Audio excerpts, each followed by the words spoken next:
Hello my kings, welcome to day 28 in 150 days hard. ಇವತ್ತು Sunday tasty ಆಗಿರೋ chicken ಮಾಡೋಣ ಅಂತ.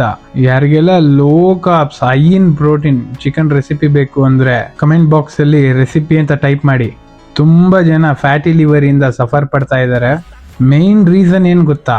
ಬಹಳಷ್ಟು ಜನ ಹೇಳ್ತಾರೆ ಡ್ರಿಂಕ್ಸ್ ಮಾಡೋದ್ರಿಂದ ಅಂತ. ಆಲ್ಕೋಹಾಲ್ ಇಂದ ಅಷ್ಟೇ ಅಲ್ಲ, ನೀವೆಲ್ಲ ಇಷ್ಟಪಟ್ಟು ಕುಡಿತಾ ಇರೋ ಶುಗರಿ ಬ್ಯಾವರೇಜಸ್ ಇಂದ, ಆರ್ಟಿಫಿಷಿಯಲ್ ಸ್ವೀಟ್ನೆಸ್ ಇಂದ, ಅತಿಯಾಗಿ ಜಂಕ್ ಫುಡ್ಸ್ ತಿನ್ನೋದ್ರಿಂದ, ಮುಖ್ಯವಾಗಿ ವೈಟ್ ಶುಗರ್ ಸ್ವೀಟ್ಸ್ ತಿನ್ನೋದ್ರಿಂದ, ಪ್ರಿಸರ್ವ್ ಮಾಡಿಟ್ಟಿರೋ ಫುಡ್ಸ್ ತಿನ್ನೋದ್ರಿಂದ ನೋಡಿ, ನಿಮ್ಮ ಆರೋಗ್ಯದ ಮುಂದೆ ಬೇರೆ ಯಾವುದು ದೊಡ್ಡದಲ್ಲ.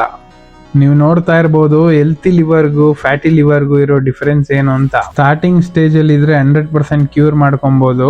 ದಯವಿಟ್ಟು ಫೈನಲ್ ಸ್ಟೇಜ್ ತನಕ ಯಾರು ಹೋಗ್ಬೇಡಿ.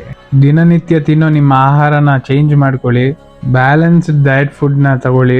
ಡಿಸ್ಪ್ಲೇ ಮೇಲೆ ಕಾಣ್ತಾ ಇರೋ ಫುಡ್ ನ ನಿಮ್ ಡೈಲಿ ಡಯಟ್ ಗೆ ಆಡ್ ಮಾಡ್ಕೊಂಡ್ರೆ ಫ್ಯಾಟಿ ಲಿವರ್ ಇಂದ ದೂರ ಇರ್ಬೋದು. ಓಕೆ ಮೈ ಕಿಂಗ್ಸ್, ನಿಮ್ಮ ಆರೋಗ್ಯ ಕಾಪಾಡ್ಕೊಳ್ಳಿ ಅಂತ ಹೇಳ್ತಾ, ಇದೇ ತರ ಇನ್ಫಾರ್ಮೇಟಿವ್ ವಿಡಿಯೋಸ್ ಬೇಕಾದ್ರೆ ಕಿಂಗ್ಸ್ ಮ್ಯಾನ್ ನ ಫಾಲೋ ಮಾಡೋದು ಮರಿಬೇಡಿ.